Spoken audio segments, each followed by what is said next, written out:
plan was never to have you as champions. It was. They wanted to do it at one point towards the end of when I wrestled.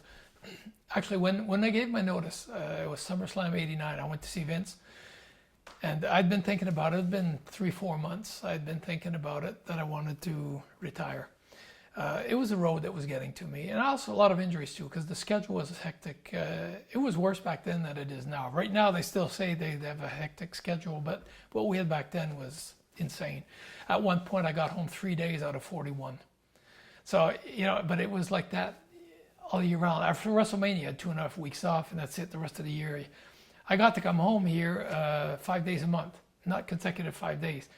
My first day off, I could be in Houston, Texas.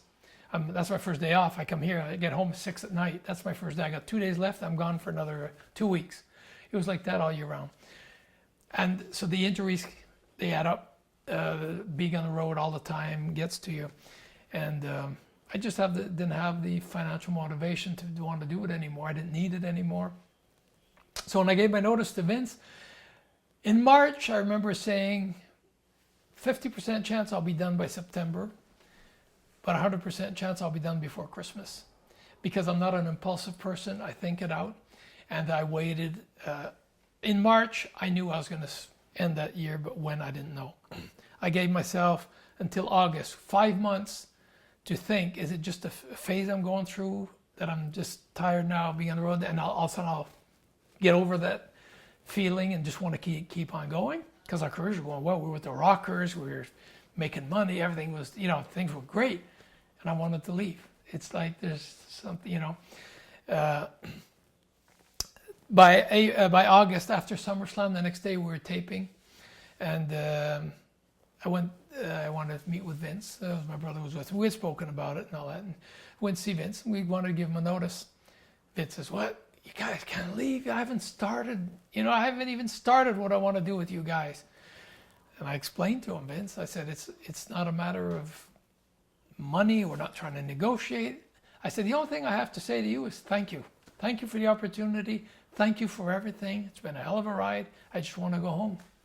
But I gave him a 3-month notice. I gave him till after Survivor Series. We're at SummerSlam. So he could bring in a new team, fade us out, bring a new team in. He doesn't have any void in his show. And he was like, give me a week. I'll make you an offer you can't refuse. I said, Vince, give me a week. Give me a week. He wanted to make us champions. He offered us the moon to stay. I said, Vince, if you would have told me this a year ago, I would have been thrilled. Now I'm not there anymore. I just want to go home. Just hear me out. Give me a week. I said, okay. That night I couldn't sleep. I went to bed. Every time I'd manage to fall asleep, I'd wake up and I kept dreaming I was on the road again. I said, how come I'm still here? I wanted to go home. The next morning I called the secretary. I said, please talk to Vince. Tell him I just want to say thank you for everything.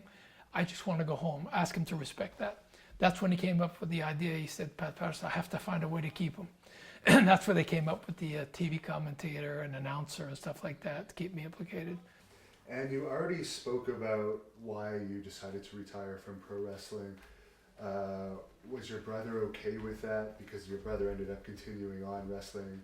What was his feelings on you wanting to retire? He was actually a little more radical about it than I was. I never closed doors. I mean, like, I won't have a retirement match in case. I was 34 years old. In a year, I could miss it, or 2 years. I didn't want to have a retirement match and then say, oh, I'm coming back, by the way. If I would have done a retirement match, I don't allow myself to come back. So I wanted to keep the door open. We had spoken about it. My brother was more radical about it. He's more emotional than I am about it. When we finished, we were finished. He says, I'm done. I'm never wrestling again. It's over. Never. I said, you can never say never. We don't know. Maybe in 6 months from now, we'll want to come back. Never. He said, when I get home, I'm burning all my stuff. I said, don't burn it. Wait. I said, let's do one thing. When we get home, if you'd asked me, I would say, I'm never coming back. But I wanted to leave the door open in case. He's like, I'm never coming back. So like I said, he was more emotional. I said, let's do one thing. When we go home, we're done. Let's take 6 months, not even talk about it. And then we can sit down after 6 months and then just say, okay, Do you miss it? Do I miss it? Do we miss it? Do we want to go back? Are we happy the way we are? Let's take 6 months. 4 months after we'd stopped, at one point my brother called me and he says, hey, I think it'd be about time we should start thinking of calling Vince to get a date to start to come back. And I said, wait a minute. I said, we said we were going to take 6 months. And hey, look, I need to go back on the road. I need to work, you know, we have different lifestyles. And he says, I have to go, I need to work and this and that. I said, look, I said, if you ask me right now, I said, it's no. I said, we'd say we wanted to take 6 months.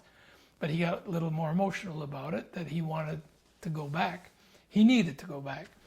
And for me, I said, if you ask me to position myself now, the only answer I could give you is, the longer I'm away from it, the happier I am. So I said, personally, I don't think I'm going back, but we had said 6 months. So anyways, that's where he wasn't too happy about that part, and he went back finally as the Mountie. Pardon? How did you adapt to becoming an announcer? I adapted well, actually. In the beginning, I was very nervous about it because I didn't have any, let's say, academic or professional training for that. Vince wanted to keep me as an announcer, and he tried me out on live interviews and stuff. And he says, "Hey, Ray," he says, "you're very articulate," and he says, "the cameras love you." You know, so he liked what he saw, and he liked what he heard, and I'd never done that. So he thought, I could do something with this guy, you know. So in the beginning, just the interview part was fine. I was nervous because I didn't want to mess up. I'm a perfectionist, and I like to have things perfect.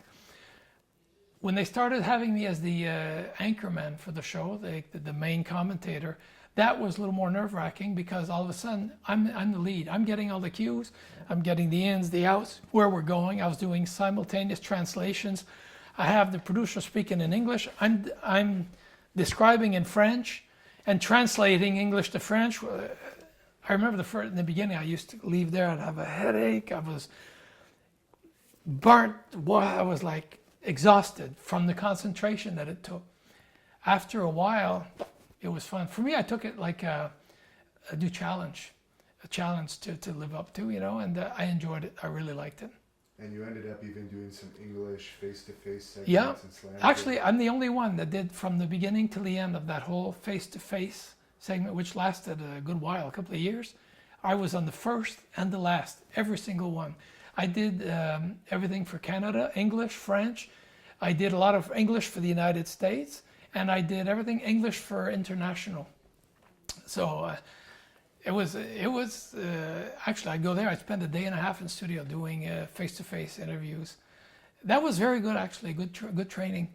And but it was live. They did auditions for it. They had Howard Finkel audition. I auditioned. Todd Pettengill.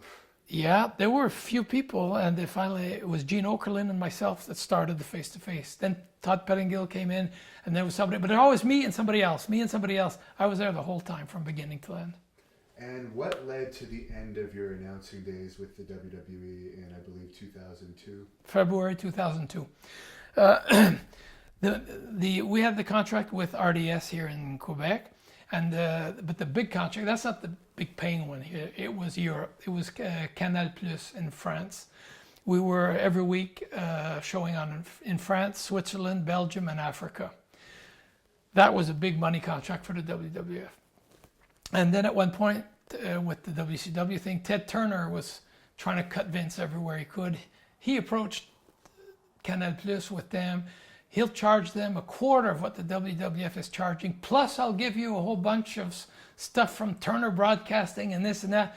So for them, it was like, oh, geez. They told Vince, if you can meet his price, see, you got the competition. I think they were paying Vince over $1 million a year to air his show. Turner came out, I'll charge you $250,000 a year, and I'll give you other shows you can air at your will. So they said, Vince, well, can you lower your price like that? For Vince, it was out of the question. So at that point, they stopped. At that point, they started also bugging. They were starting to pay later, and you know, this and that. And then Vince says, you know, the heck with that. So they stopped airing. The only show we were going to be doing at that point was just for Quebec here, for RDS. But it wasn't, business-wise, it wasn't viable. You know, it wasn't, Vince is a businessman. And he said it wasn't viable. So that's where we stopped airing the French. And it was fine with me because it had been 5 months. I'd been questioning also about going to New York every week and taking the planes. On September 11th, with the terrorist attacks, 15 minutes before the first attack, 20 minutes before the first jet hit the towers, I was in another jet landing in the JFK, in LaGuardia. We turned over the Twin Towers at 8:15. At 8:35, the first jet hit. I'm thinking, and for a few months I'd been telling my wife, I'm like, why am I still doing this? You know, I was tired of traveling at that point all the time, and it was every week now. So I was considering stopping, but then again, I was making money, working 1 day a week and loving what I was doing, because for 5 years I had fun. I had my own airplane. I flew myself to New York every week. So now I love to fly. I'm flying to New York. My expenses were paid and all that. But when the company, so I would have continued like that forever. I'm going to work. I love doing commentating. I love flying, and I'm being paid for both. What more can you ask for? When Vince's company went public, the lawyer says, hey, you have a commentator flying down with his own plane. If something happened, you could be liable because of this and that, so he can't fly anymore. So that's why I started flying commercial again, which was no more fun. So after 9/11, then it's like 2.5 hours before the flight just to go to New York. It was like, I was tired of that. So when we came to February and there was no more French TV, it was no big deal for me. It was like, it just worked out perfect. I'd been questioning for a few months if I wanted to continue, and then this came out. It just ended it well.